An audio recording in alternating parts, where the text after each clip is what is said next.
The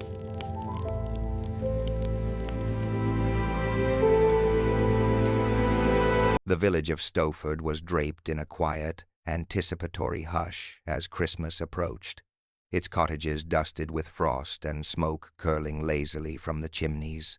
For the residents, the season was less a time of bustle than of carefully measured cheer, a time for greetings, mince pies, and the gentle observance of neighborly rituals. And yet, as always, even the most serene village harbored its share of secrets. Miss Jane Marple, comfortably ensconced in her favorite chair by the fire, watched the snow fall outside her window. She was knitting a scarf in muted shades of green and red, her hands moving with their familiar precision. From her vantage point, she could see the Smithson family preparing their front porch for the annual Christmas festivities, a wreath in particular drawing her eye. It was large, garlanded with holly and tiny bells that tinkled in the wind, hanging on the front door of the Smithson estate. The Smithsons were known for their ostentation, the kind that raised eyebrows quietly but persistently among the more discreet villagers. Mr. Smithson, a retired barrister with an almost theatrical sense of propriety, had insisted on a wreath worthy of Stowford's finest this year. Mrs. Smithson, bustling in her velvet cloak, fussed over the arrangement with a stern attention to symmetry that suggested her holiday spirit was as much about control as celebration. Miss Marple had seen this type of perfection before. She smiled faintly to herself, noting how appearances often concealed the true nature of things.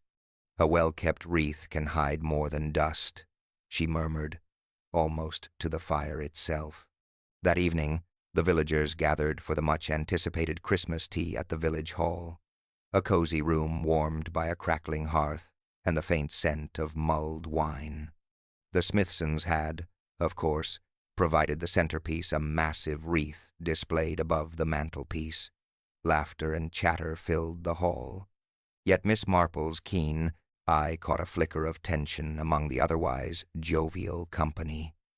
Mr. Thomas Brindle, the local banker, avoided Mrs. Smithson's gaze. Young Amelia Cooper nervously fidgeted with her gloves. Even the rector seemed unusually preoccupied with his notes, glancing repeatedly at the wreath as if expecting it to speak. It was during this gathering that the unthinkable happened. As the villagers sang a slightly off-key rendition of "Deck the Halls," the hall's lights flickered just long enough for a sharp, panicked scream to pierce the room. Miss Marple, knitting needles poised midair, felt the familiar jolt of human chaos. Guests turned toward the source of the sound, and there, beneath the Smithson wreath, lay Mr. Percival Linton, the wealthy local solicitor. His face was pale, eyes wide in shock, a crimson stain spreading across his chest. Pandemonium erupted. Chairs scraped, coats rustled, and voices rose in alarm. The rector shouted for calm, but it was Miss Marple's measured step that drew immediate attention. She knelt beside Mr. Linton, noting not only the wound, a clean, precise puncture, but also the expression on his face, frozen between surprise and recognition. "No one touch anything," she said softly, her voice carrying the weight of understated authority. While others panicked, she observed. Every tremor of the hands, every nervous glance, and every whispered question became a puzzle piece in the pattern she alone could see forming. Outside, the first snow had begun to settle more thickly, muffling the frantic cries of the villagers as they hurried for help. Miss Marple, already sensing the complexity beneath the seemingly simple crime, straightened and adjusted her shawl. A Christmas wreath, a cheerful decoration, and yet, she knew, in that moment, it had become the silent witness to a murder. The villagers of Stowford were slow to regain their composure. The initial shock of seeing Mr. Percival Linton sprawled beneath the festive. Wreath had left them trembling in half-formed disbelief, yet curiosity and fear quickly mingled into whispered conjecture. Mrs. Smithson, pale and trembling, clutched at the edges of her velvet cloak, as if holding herself together might somehow restore the calm that had vanished from the hall. Mr. Smithson, normally imposing and deliberate, paced with a stiff, unnatural urgency, his eyes darting from one guest to another, as though the murderer might reveal themselves in their panic. In the midst of this confusion, Miss Marple remained quietly observant, a serene island in a sea of agitation. She noticed that some villagers had instinctively moved away from the wreath, their glances avoiding the bright decoration as if it carried a lingering menace. Others whispered feverishly, their theories growing more improbable by the moment. "It must have been Thomas Brindle," one voice hissed. "He always envied Linton's position at the bank," another muttered. "Or perhaps Amelia Cooper. She's been acting strangely since she inherited that estate from her uncle." Miss Marple, however, said nothing. She allowed the gossip to flow freely, letting the villagers reveal themselves through their reactions. There was the rector, wringing his hands, cheeks flushed, muttering about sin and retribution, and Mrs. Hargreaves, whose eyes darted toward the door as if expecting someone to flee. Each expression, each slight movement, was a piece of a puzzle that would eventually form a coherent picture, though none of the villagers suspected the significance of their own behavior. As the constable arrived, followed closely by the local doctor, a semblance of order returned, though the tension in the room remained palpable. The constable, young and eager to prove his competence, immediately began questioning those closest to the scene. He addressed Mr. Smithson first, who responded with clipped explanations, insisting that the hall had been perfectly arranged for the party, that the wreath had been hung with his own hands just that morning, and that he could not fathom how such a thing could have happened under his watch. Miss Marple noted his tone, smooth yet defensive. There was no overt guilt, but the careful precision of his words, the avoidance of unnecessary detail, suggested someone more concerned with appearances than the truth. She tucked a loose strand of yarn back into her knitting, the motions automatic, and allowed her gaze to drift across the other guests. Each face held a story. Some were afraid, some were indignant, and a few remarkably displayed a faint, almost imperceptible curiosity that belied their polite facades. The doctor, after a brief examination, confirmed what Miss Marple had already surmised. The wound was clean, deliberate, and had likely been inflicted at close range. There was no sign of a struggle, no overturned chairs or knocked-over tables. The implication was chilling. Mr. Linton had known his assailant, had not resisted. Miss Marple's mind quietly catalogued the possibilities. A premeditated act, then, by someone either familiar to him or audaciously bold. Outside, the wind had picked up, carrying the scent of burning wood and cold earth into the hall. The snow continued to fall, muffling footsteps on the village street, but the world beyond the village felt distant, irrelevant. Within the hall, conversation resumed in hushed tones, each person's words a thread that might unravel the truth if carefully traced. Miss Marple began to register details that others overlooked. The way young Amelia Cooper shifted from foot to foot, avoiding anyone's gaze. The slight tremor in Mrs. Hargreaves' hands as she clutched her shawl, and Mr. Brindle's repeated, almost obsessive adjustment of his cufflinks. A small ritual that seemed more like an effort to control his own unease than a concern for appearances. The constable, frustrated by the lack of obvious clues, began to take statements, but Miss Marple had already begun her own quiet investigation. She wandered unobtrusively through the hall, pausing to note impressions. The wreath itself, she observed, was slightly askew, not in the perfectly centered manner Mr. Smithson had insisted upon. A small dark smudge on one of the holly leaves caught her attention, a mark that seemed entirely out of place in an otherwise pristine decoration. It was minor, almost insignificant, and yet something about it drew her mind insistently, though she could not yet articulate why. By the time the villagers were dismissed for the night, sent home with instructions not to discuss the incident too widely, Miss Marple lingered near the mantelpiece. She examined the wreath again, her sharp eyes noting the subtle inconsistencies, the hidden spaces where one might conceal something or someone might have reached unnoticed. It was here, in this unassuming arrangement of holly and ribbon, that she sensed the first real clue, quietly waiting to be recognized, though none of the others had seen it, or even guessed at its significance. And as the hall emptied, leaving only the soft echo of departing footsteps and the crackle of the dying fire, Miss Marple allowed herself a faint, knowing smile. In the serene village of Stowford, with its carefully maintained facades and polite civility, the quiet unraveling of truth had only just begun. Miss Marple spent the following morning in the quiet of her sitting room, reviewing in her mind every detail she had observed at the village hall. She sipped her tea with a calm patience that contrasted sharply with the flurry of activity sweeping through Stowford. The villagers, in their natural state of curiosity and fear, were already spinning stories about who might have had cause to harm Mr. Linton. Miss Marple, however, trusted in observation over speculation. The first visitor was Mrs. Hargreaves, a small, sharp-eyed woman whose home Miss Marple had often passed on her walks. Mrs.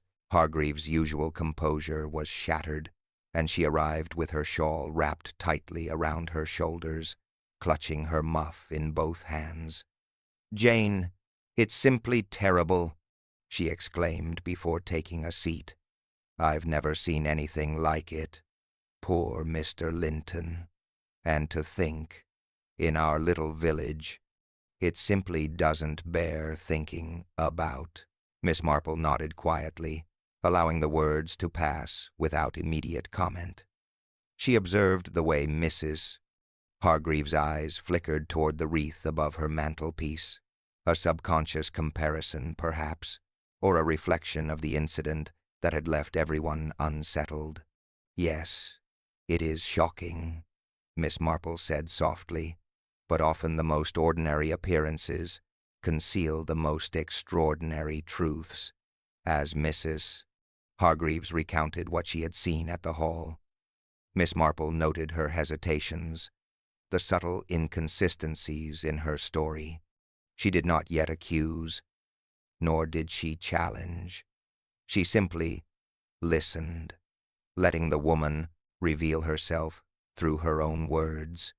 It was the patterns in behavior, the small gestures, that would eventually betray more than a hurried statement ever could. Soon after, the local constable arrived at Miss Marple's cottage, eager to exchange information. He was young and earnest, with a tendency to rush toward conclusions. "Miss Marple, you were present last night, weren't you? Perhaps you saw something we've overlooked." His voice carried both hope and a hint of impatience. "I observed," she replied evenly. "But seeing and understanding are not always the same thing. One must look closely at human behavior. The simplest of gestures often tells more than 1,000 words." The constable frowned slightly but continued. "Well, we have our initial theories, of course. Mr. Brindle seems the most obvious suspect. He had frequent disagreements with Mr. Linton over banking matters, and his temper is well known. Amelia Cooper's behavior was unusual. But she's young and excitable, less likely to commit something so deliberate. Miss Marple merely smiled faintly. Often, the most obvious explanation is the least likely. It is the subtle, unnoticed details that speak the truth. She paused, letting her words hang in the air. Tell me, has anyone noted anything peculiar about the wreath itself? The constable shook his head. Nothing unusual, just the decoration, as Mr. Smithson insisted. Miss Marple inclined her head thoughtfully. She had already noticed the slight smudge on the holly, a detail no one else had considered important. It might be insignificant, or it might be the key to understanding the method and the motive. She made a mental note to examine it more closely when she visited the Smithsons later that day. Word of the murder had traveled swiftly through the village. By mid-morning, Miss Marple observed the natural flow of gossip, a current that revealed far more about the villagers than the victim. At the market, whispers surrounded Mr. Brindle. People speculated about his temperament, his recent financial losses, even minor slights that might have festered into murderous intent. Meanwhile, Amelia Cooper's anxious expression and distracted manner drew equal attention, her every gesture scrutinized by curious eyes. Miss Marple's quiet walks through the village allowed her to absorb these reactions without interference. She watched, in particular, how Mrs. Smithson and her husband interacted with neighbors. Their carefully maintained poise hid an undercurrent of tension that, though invisible to the casual observer, spoke volumes to someone skilled in reading human nature. Miss Marple noted the precise politeness in their conversation, the ever-so-slight avoidance of certain subjects, and the subtle control exerted over anyone who dared stray from the expected norms. By mid-afternoon, she had formulated a tentative understanding of the dynamics at play. Everyone had a motive, but motives alone did not constitute guilt. The truth, Miss Marple knew, lay in behavior, the choices made when no one thought they were being watched, the tiny slips, the inconsistencies that revealed character. That evening, she visited the Smithson estate under the pretext of discussing holiday arrangements. The wreath hung above the mantel, just as it had at the hall, yet the slight misalignment and the dark smudge she had noticed before seemed even more pronounced in the quiet of the home. She inspected it discreetly, running her fingers along the garland with a gentle, absent-minded touch, noting the way the greenery had been disturbed, as if someone had reached behind it in haste or carelessness. Miss Marple's thoughts returned to the hall, to the precise nature of the wound, and to the frozen expression on Mr. Linton's face. The absence of struggle suggested familiarity. The wreath offered concealment. The smudge indicated the passage of a hand. Somewhere within these small, ordinary details, the story of the murder lay waiting to be uncovered, if only one had the patience and the insight to read it. As she left the Smithson home and walked through the snow-covered lanes, Miss Marple's mind was already weaving the threads together, each subtle observation forming a tapestry of suspicion. In Stowford, beneath the cheer of the season and the warmth of holiday gatherings, darkness had slipped unnoticed into the village, and Miss Marple, with her quiet intelligence and unassuming presence, was determined to unravel it. The following morning brought a frost-tipped sunlight to Stowford, giving the village an almost deceptive calm. Yet beneath the serene veneer, the machinery of suspicion had already begun to turn. Constable Harris, confident in his early conclusions, called a meeting of the villagers in the hall to announce that Thomas Brindle would be considered the primary suspect.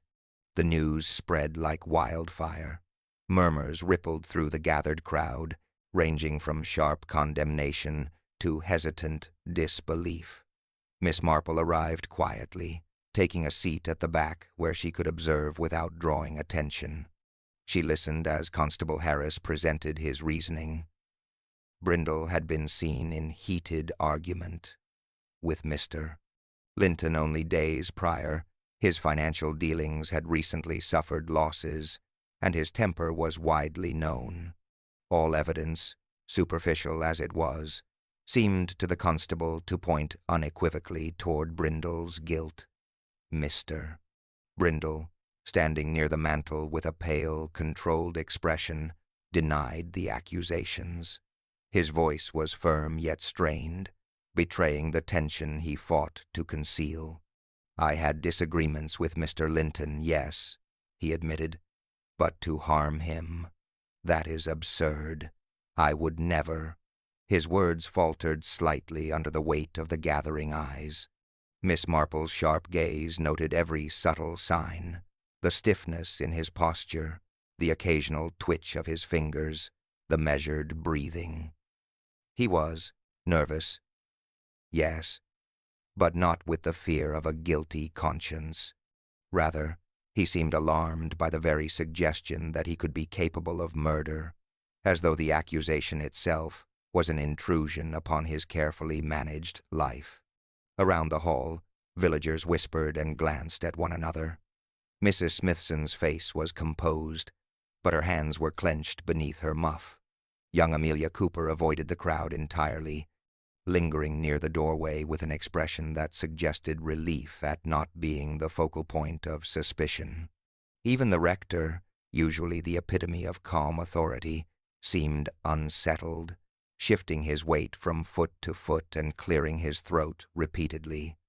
Miss Marple, however, noted a small detail that escaped everyone else: the positioning of the wreath at the hall.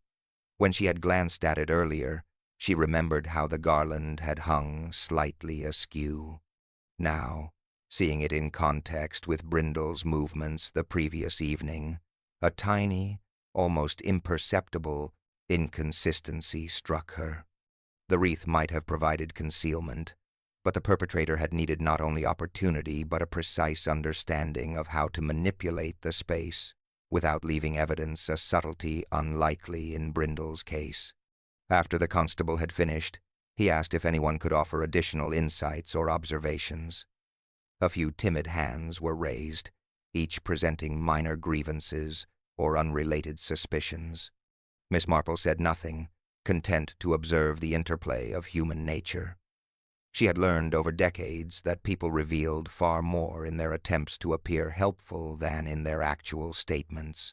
Later that afternoon, she visited Mr. Brindle under the pretext of a friendly call. He received her with polite formality, his hands slightly trembling as he poured tea. Miss Marple's demeanor was gentle, almost casual, but her eyes were unrelenting. She spoke of ordinary matters, the frost, the holiday preparations, minor gossip, but watched the smallest shifts in Brindle's expression and body language. As she sipped her tea, she noted several things: the way Brindle's eyes lingered on the wreath above the mantel, the subtle twitch of his mouth when certain names were mentioned, the careful avoidance of any direct discussion of the hall incident.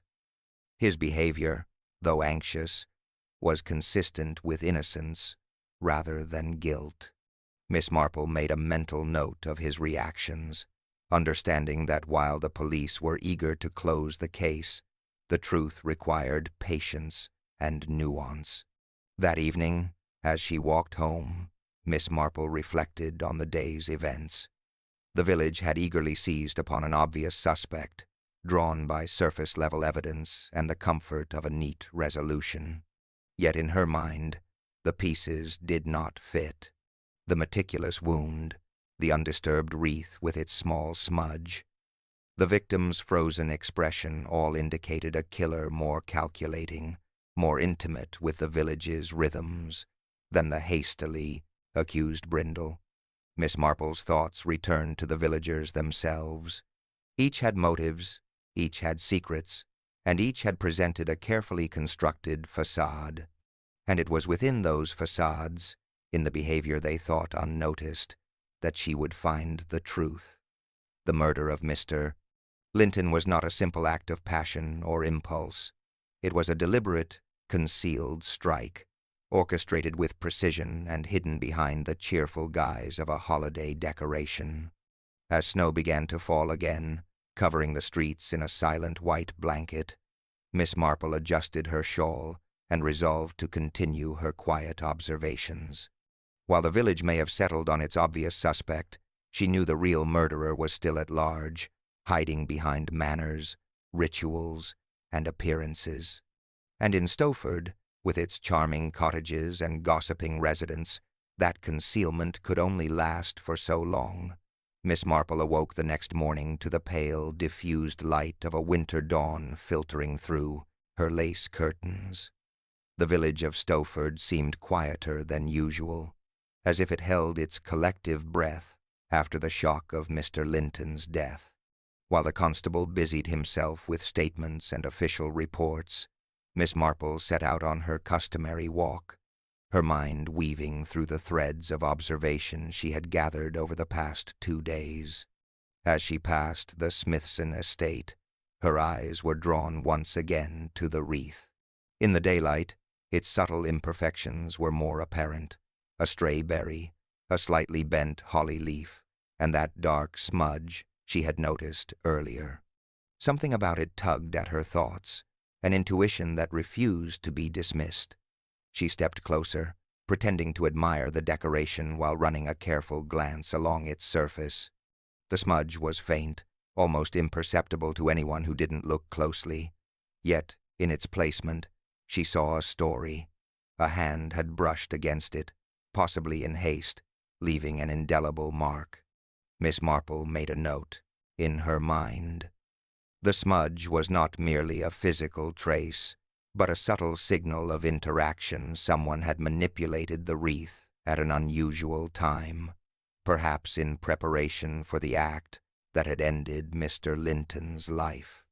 She had often found that the smallest, seemingly insignificant details could unravel the most carefully concealed deeds. Later, she visited Mrs. Hargreaves, ostensibly to inquire about the villagers' reactions and gather what gossip had surfaced overnight. Mrs. Hargreaves' first words were frantic, a jumble of conjecture and distress. "I can't understand it, Jane. Everyone's talking, of course, and they all point to Brindle. Linton this morning at the market well, before he, and he seemed unusually tense. He was speaking quietly to Mrs. Cooper, but I couldn't hear a word. And the wreath. Oh, Jane, the wreath. Did you notice it this morning?" Miss Marple nodded, her eyes bright with quiet satisfaction. "I did.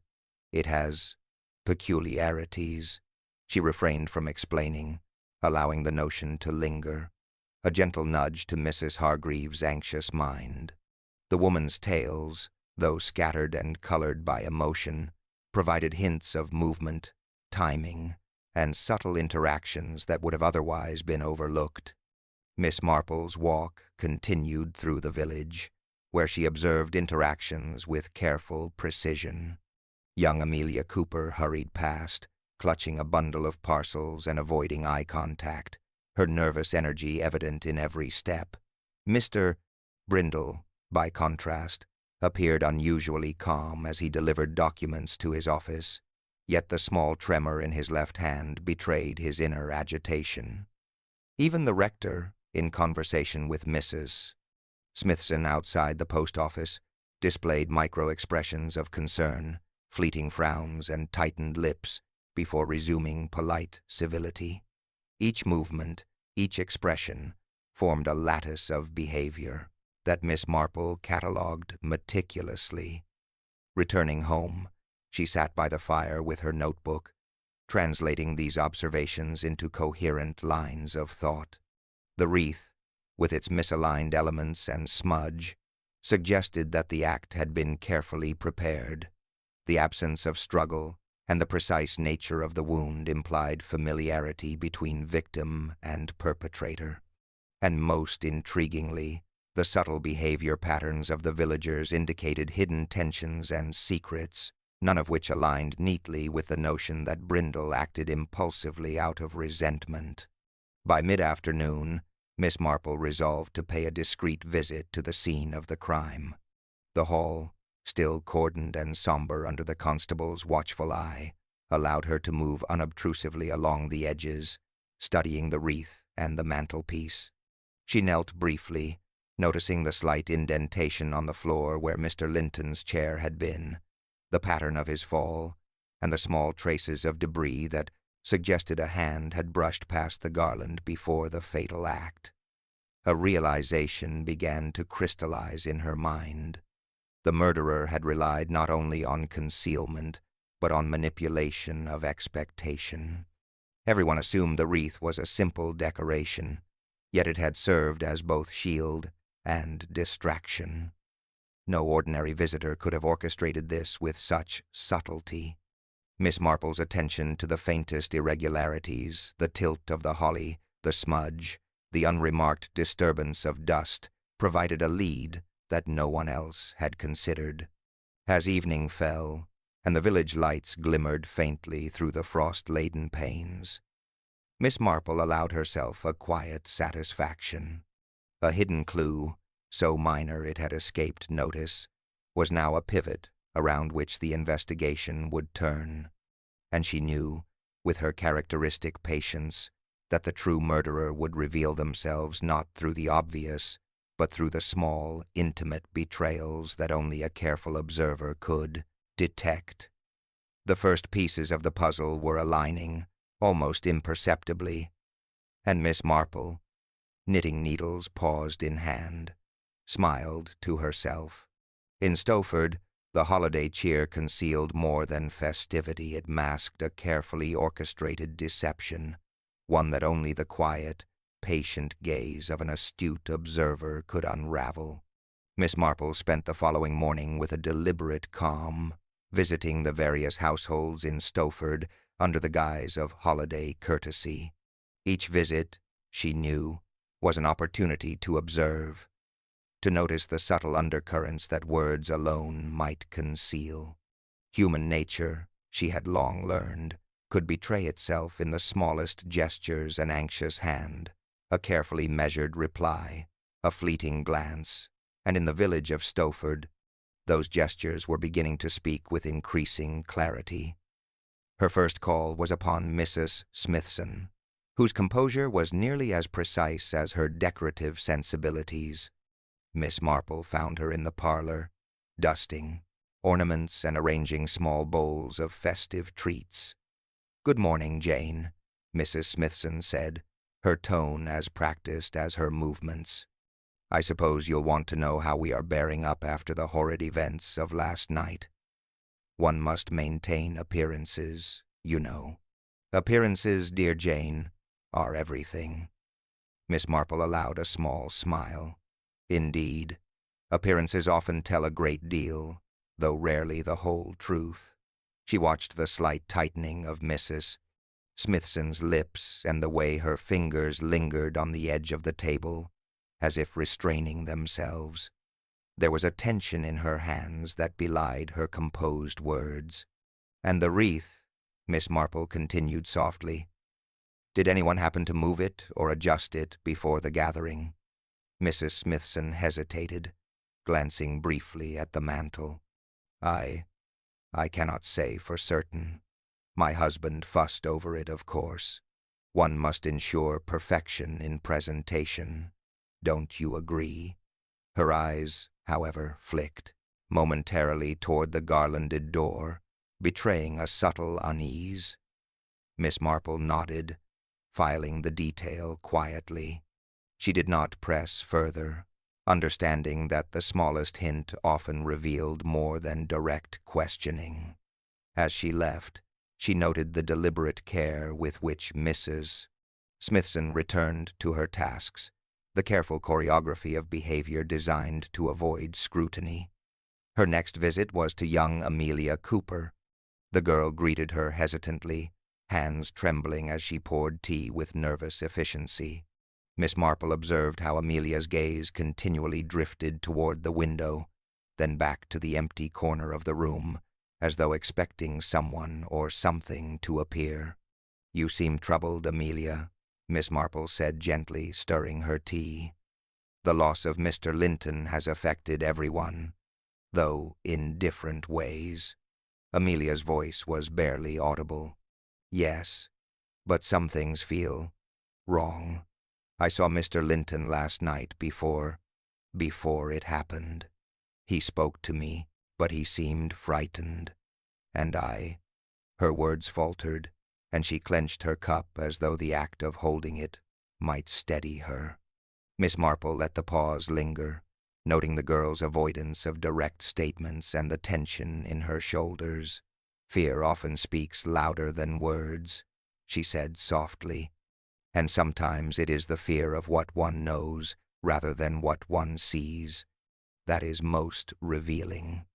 Amelia's quick nod and the flash of recognition in her eyes confirmed that she had indeed witnessed something significant, though she was hesitant to share it outright. Later, Miss Marple visited Mr. Brindle at his office. The banker's composure had returned somewhat, though there was a persistent tightness in his jaw.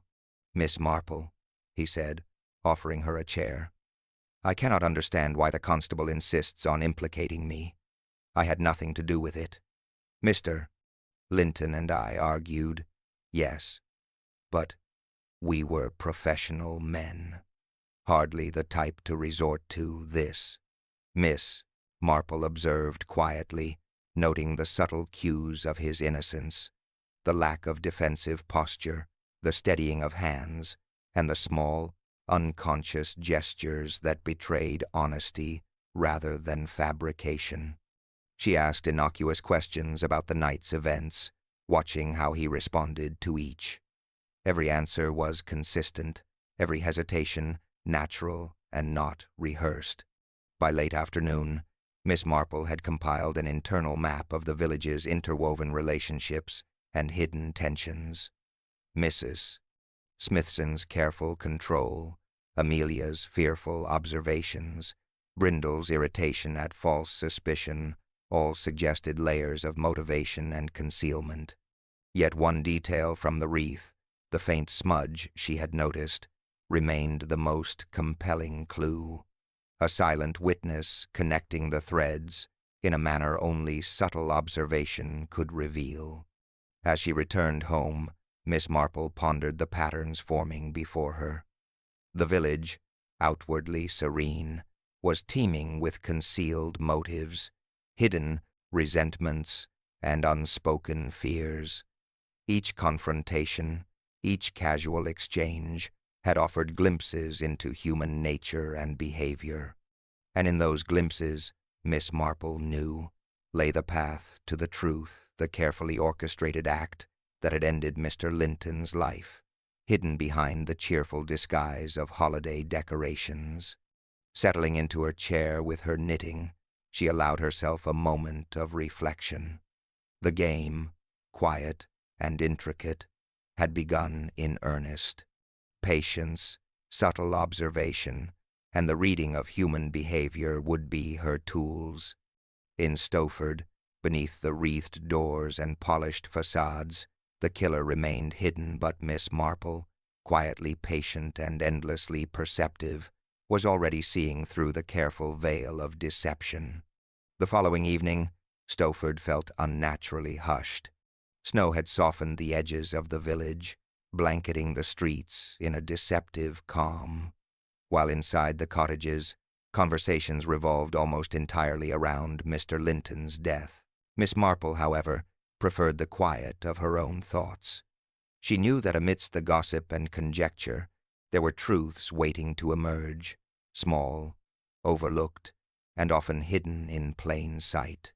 Her stroll brought her past the Cooper residence, where she noticed young Amelia hurrying out, a bundle of letters clutched in her hands.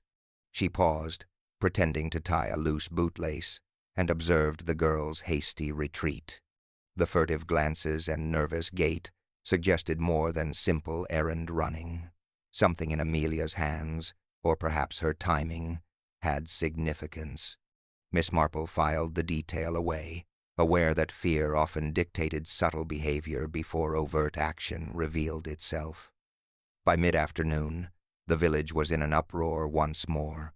A second, unexpected incident had unsettled Stowford. A small fire had broken out in the Smithson estate's kitchen, quickly extinguished but sufficient to spark suspicion. Smithson was distraught, claiming it was caused by a faulty candle. Yet the rapid spread and precise location of the flames suggested deliberate mischief to anyone paying attention. Mr. Smithson, normally composed, was visibly agitated, checking locks and gesturing sharply at servants, while the villagers whispered of possible connections between the fire and the murder. Miss Marple arrived at the Smithson estate under the pretext of offering assistance. She observed the aftermath of the fire, the blackened edges of the counter, the faint scent of smoke lingering despite the fresh air, and the disturbed arrangement of utensils. Her eyes, however, were drawn again to the wreath above the mantel. It had been slightly moved in the commotion, revealing the faint smudge she had noted before in clearer detail. This small, previously overlooked mark now appeared to link the fire and the murder not directly, but as part of a chain of deliberate distractions and misdirections. During her visit, Miss Marple engaged Mrs. Smithson in casual conversation about holiday preparations, observing her responses carefully. The woman's voice trembled only slightly as she described the fire, yet her hands betrayed subtle tension, clenching and releasing at intervals. "I can assure you, Jane," she said, "I had no reason for such chaos. My focus has been entirely on presenting the village with a tasteful holiday gathering." Her eyes scanning the room, noting the small misalignments of furniture and the faint disturbance of dust on the floor, evidence that someone had moved through the space, deliberately, yet carefully.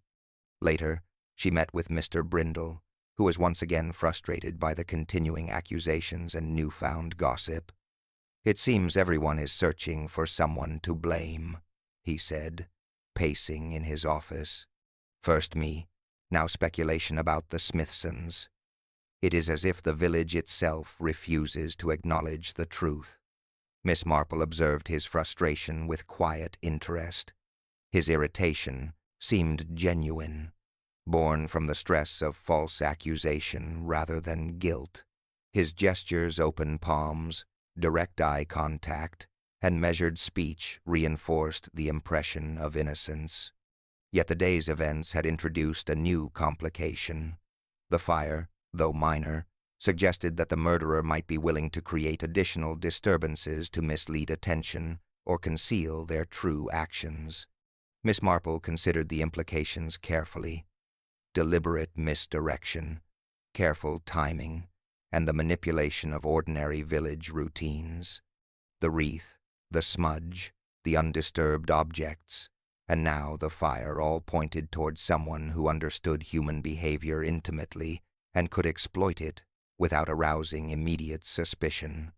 By evening, Miss Marple returned home, the crisp air carrying the faint scent of smoke and wood. She reflected on the chain of events: murder, gossip, accusations, and now misdirection through a fire. Each incident added depth to the pattern, revealing layers of deception. The villagers were eager to seize upon obvious suspects, yet only a careful reading of behavior, a close observation of subtle inconsistencies, would unveil the truth. Settling by the fire with her knitting, Miss Marple considered the faint smudge on the wreath anew. It was minor, almost invisible, yet central to the unfolding mystery. Like a key hidden in plain sight, it linked disparate events in a way that only a patient and perceptive mind could trace. She smiled faintly, knowing that the murderer, confident in the village's assumptions and distractions, was walking among them, unaware that their carefully crafted web of deception was slowly unraveling. Miss Marple spent the next morning preparing her quiet strategy. She had observed the villagers closely over the past days, noting the small tells that betrayed unease, tension, or overcompensation. The murder of Mr. Linton, the subtle smudge on the wreath, and the minor fire at the Smithson estate had all suggested a killer with a meticulous sense of timing and a keen understanding of human behavior. Now, she resolved, it was time to see how the suspects would react when subtly provoked, for people often revealed their true nature when they believed themselves unnoticed. Her first call was to Mrs. Smithson, who greeted her with polished civility, though her hands trembled slightly as she offered tea. Miss Marple spoke gently of holiday decorations, the challenges of arranging gatherings, and the small worries that preoccupied the household in ordinary times. All the while, she watched the woman's expressions closely.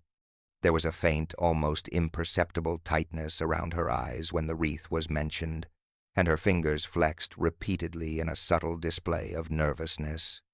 "You must understand, Jane," Mrs. Smithson said, carefully controlling her voice.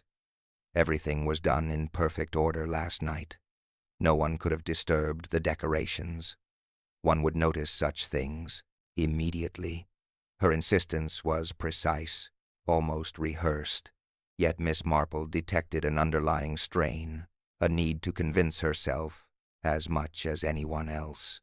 Later, Miss Marple visited Amelia Cooper under the guise of casual holiday courtesy.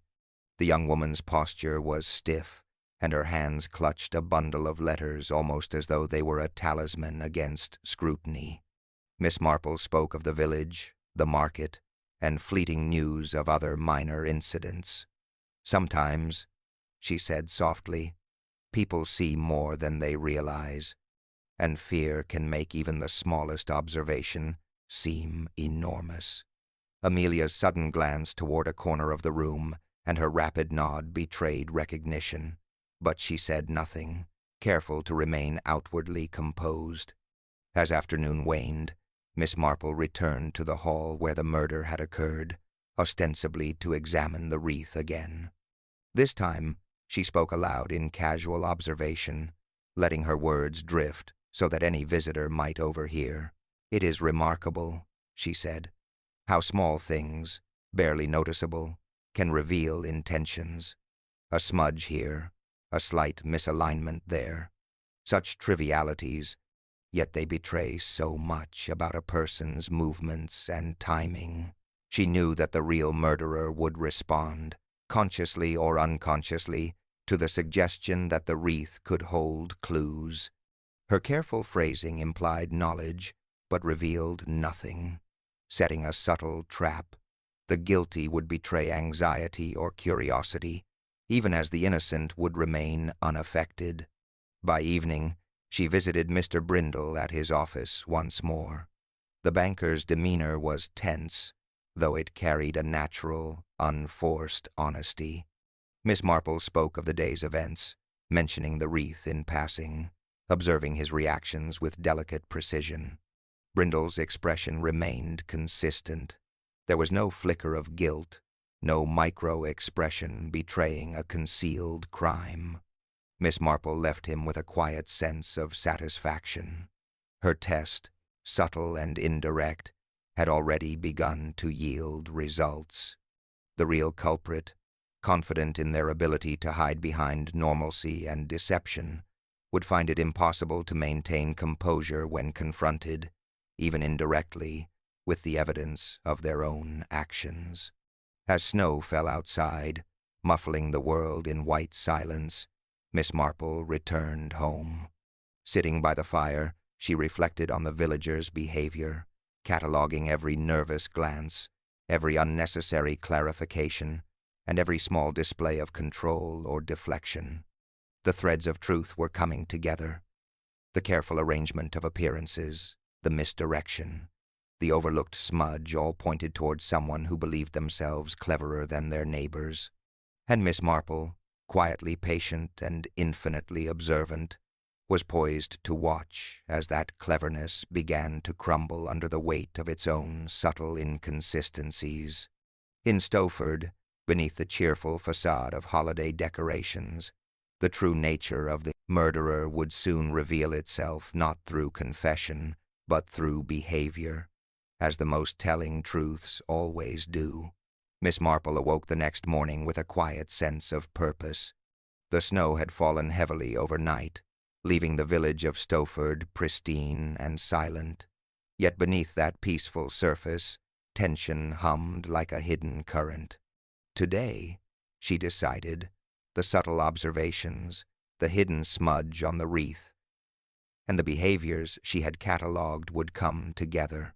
It was time to orchestrate the moment when the murderer would reveal themselves, not through confession, but through instinctive reaction. She sent discreet invitations to the villagers, suggesting a small gathering at the hall to review holiday arrangements, a plausible reason that would bring them together without raising suspicion. By mid-afternoon, the familiar faces were assembled. Mrs. Smithson, with her careful poise, Mr. Smithson exuding controlled agitation, Amelia Cooper fidgeting nervously in the corner, Mr. Brindle composed yet alert, and a handful of other residents curious to witness Miss Marple's apparently innocuous meeting. Miss Marple began the gathering by discussing minor matters, the arrangements for carol singing, the distribution of wreaths, and small decorations around the village hall. Her voice was calm, deliberate, unassuming. All the while, she allowed her eyes to drift subtly over each attendee, noting gestures, expressions, and micro-reactions as she spoke. The villagers, confident in their innocence, relaxed enough to reveal the hidden truths Miss Marple sought. When she spoke of the wreaths, she did so with careful ambiguity. "Isn't it remarkable?" she said, gesturing toward the festive decorations. "How such ordinary objects can sometimes reveal extraordinary truths. A misplaced berry, a faint smudge, things most of us would overlook entirely, yet they can tell a story if one knows how to read them." Her gaze lingered on the wreath above, the mantel, and then casually swept across the room, lingering just long enough on each person to elicit unconscious responses. At first, there was polite murmur, nods of agreement, and glances exchanged as though they were simply discussing decoration techniques. But Miss Marple's practiced eye soon caught what she had anticipated. Mrs. Smithson's eyes flickered briefly toward the garland, the faint tension in her jaw, the subtle tightening of her hands. Amelia's body stiffened, and her grip on her muff shifted nervously. Mr. Brindle remained composed, his posture relaxed, his expression steady. Miss Marple continued, carefully layering her words. "Sometimes it is not the grand gestures that betray a person, but the small, almost invisible ones. Movements that seem natural to one person may, to another observer, reveal more than they intend. And when someone believes themselves clever, they often overlook the simplest details." A faint gasp came from Mrs. Smithson, almost imperceptible, as her eyes darted toward the wreath again. Miss Marple smiled gently. "Yes, the smallest touch can reveal everything," she said softly, allowing the silence to stretch. "And yet, one must be patient. The truth has its own way of surfacing, often when least expected." Then, with quiet authority, Miss Marple gestured toward the wreath and said, "In the case of Mr. Wreath, Linton, it was not passion, nor was it carelessness, that ended his life. It was calculation and understanding of human nature, an ability to manipulate the ordinary into concealment. Someone here believed the decorations themselves could shield them, and in doing so, left behind the tiniest trace." A sudden, almost imperceptible change passed over Mrs. Smithson's face, the faint paling of her complexion, the tightening of her hands, the rapid blink that betrayed fear. Amelia's grip on her muff became desperate, her shoulders rising in anxiety. "Mr. Brindle shifted slightly but remained calm, untroubled by implication. Miss Marple's voice softened further, almost conversationally, yet every word was deliberate. We all see the same things, yet interpret them differently. Some notice only the obvious, while others perceive the concealed. The person who committed this act relied upon the assumptions of the obvious, believing that the ordinary would protect them. But behavior, subtle and revealing, cannot be hidden from those who watch carefully. At that precise moment, Mrs. Smithson flinched, and Miss Marple's gaze settled upon her with quiet certainty. "Yes, it was you," she said gently but firmly. "The wreath, the smudge, the careful manipulation of appearances, and the fire all orchestrated to distract and mislead. Yet your fear, your gestures, the unconscious truth of your reactions, they have told the story your words attempted to conceal." The room fell silent. Mrs. Smithson's composure crumbled, replaced by a faint quiver of shock and reluctant acknowledgment. The villagers exchanged astonished glances, while Mr. Brindle simply nodded subtly, as if confirming what Miss Marple had already demonstrated. Miss Marple continued, calmly explaining the reasoning. She described the subtle signs she had observed: the disturbance of the wreath, the pattern of the smudge, the timing of movements and interactions, and the psychological manipulation behind the minor fire. Each observation connected, forming an unbroken chain of deduction that led inevitably to the real murderer. By the time she finished, Mrs. Smithson's resistance had dissolved. She nodded faintly, the tension leaving her shoulders, though her eyes remained downcast in acknowledgment of exposure. The villagers, stunned by the quiet unraveling of the truth, finally understood that the cleverest deception could not escape the patient, observant eye of Miss Marple. The snow had begun to melt by morning, leaving Stowford with a patchwork of slush and glistening puddles, yet the village felt lighter, as though the revelation of the murder had lifted a suffocating weight. Though the events of the past week had stirred unease and suspicion, life was slowly returning to its ordinary rhythm. Shops reopened, the market buzzed with familiar chatter, and children skated cautiously on remaining icy patches, their laughter a fragile balm over the lingering tension. Miss Marple, observing from the window of her sitting room, allowed herself a moment of quiet reflection. The village, outwardly serene, had been stirred to its core by a crime that, for a brief period, revealed the complex web of human emotions, motivations, and secrets hidden beneath polite facades. Mrs. Smithson had been taken into custody, and the constable's efficiency in managing the aftermath ensured that official matters proceeded smoothly. Yet Miss Marple knew that the real work, the subtle understanding of human nature, was never so neatly concluded. She recalled the faint smudge on the wreath, the minor fire, and the anxious glances of villagers that had gradually formed the constellation of truth. Each small observation had contributed to unveiling the carefully concealed crime. It was not dramatic gestures, nor overt evidence, that had led to resolution, but patient attention to subtle inconsistencies, and the quiet unraveling of behavior under gentle, deliberate observation. By mid-morning, villagers began to venture outside more freely. Amelia Cooper walked briskly past Miss Marple's window, her expression lighter than it had been in days. She paused briefly, casting a shy, grateful glance toward the house, acknowledging, perhaps without words, the quiet presence that had guided the truth to light. Miss Marple returned the look with a nod, understanding that recognition of insight did not always need articulation. In the village hall, preparations for the rescheduled holiday gathering were underway. Decorations were adjusted, wreaths rehung, and the smell of baked goods filled the air. Mr. Brindle assisted with the arrangements, his usual composure restored, and conversations flowed more easily, though occasional glances toward the mantelpiece reminded all present of the recent revelations.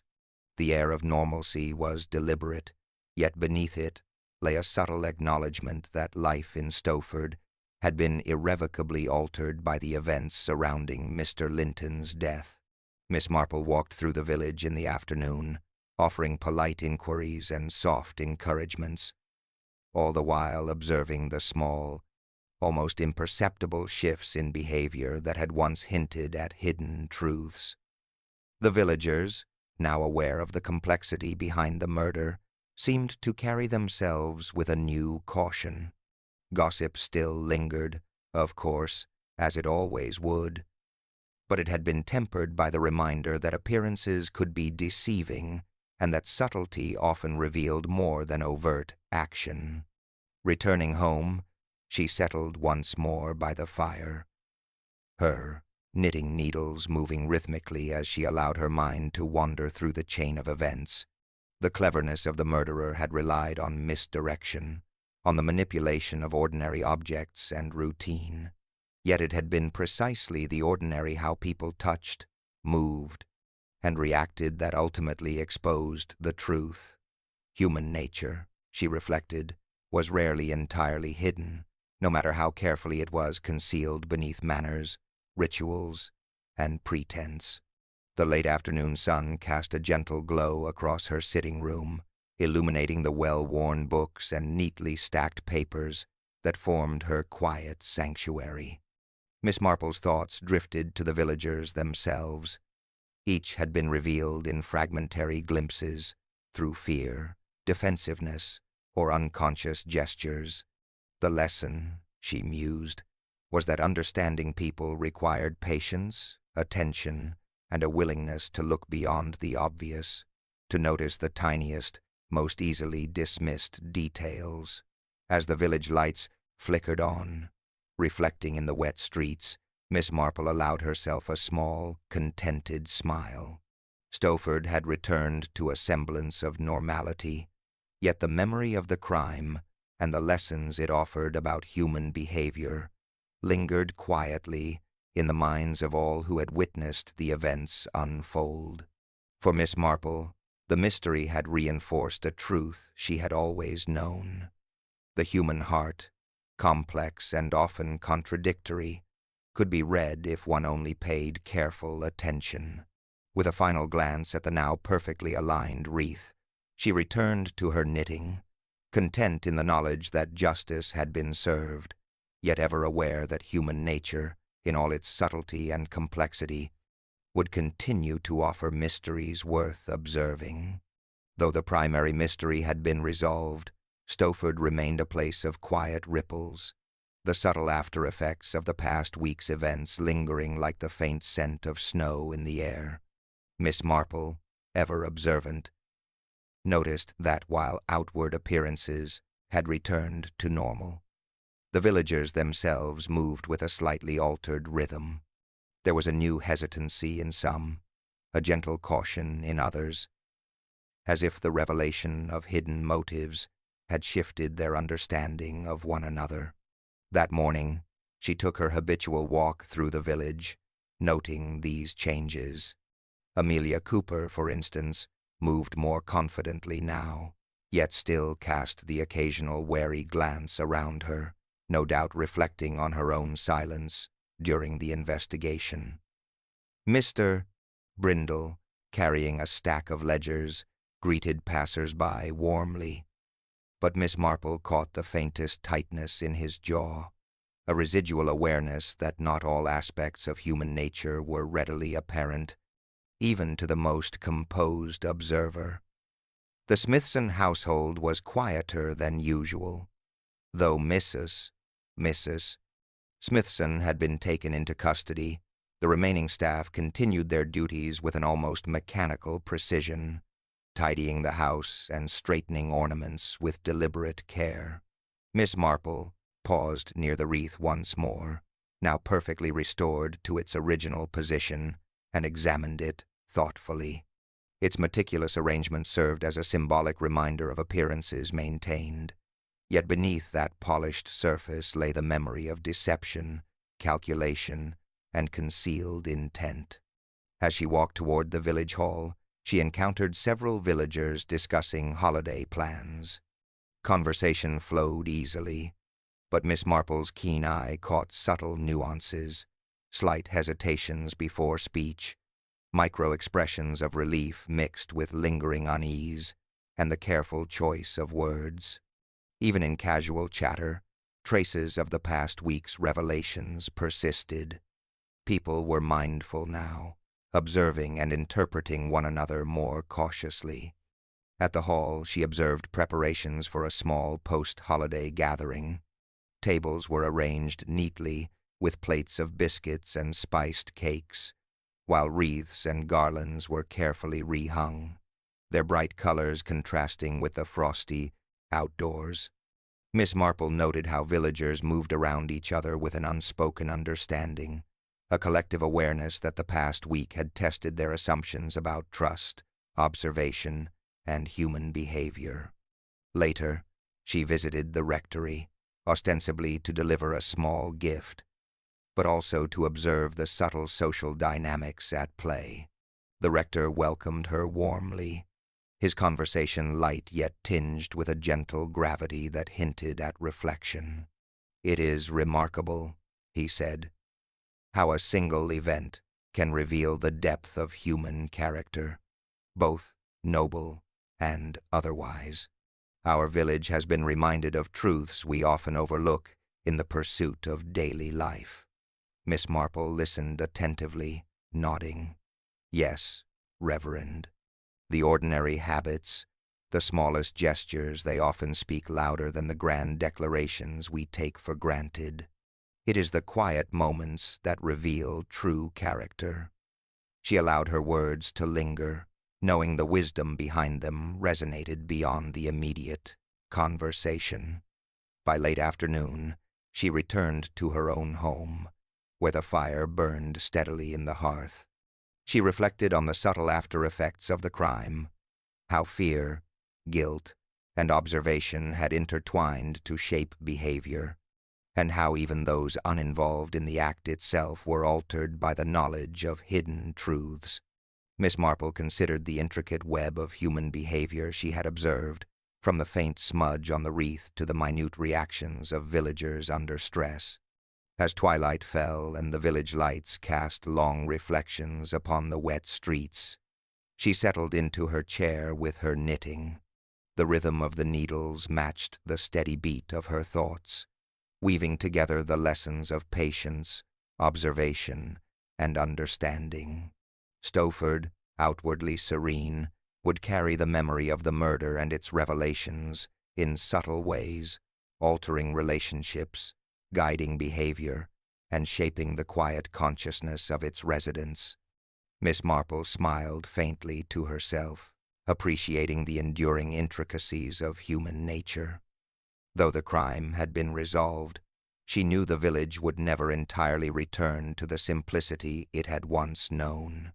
There would always be the memory of the wreath, the smudge, and the revelation of hidden motives. A reminder that beneath the surface of ordinary life, extraordinary truths often lay waiting for those patient enough to notice.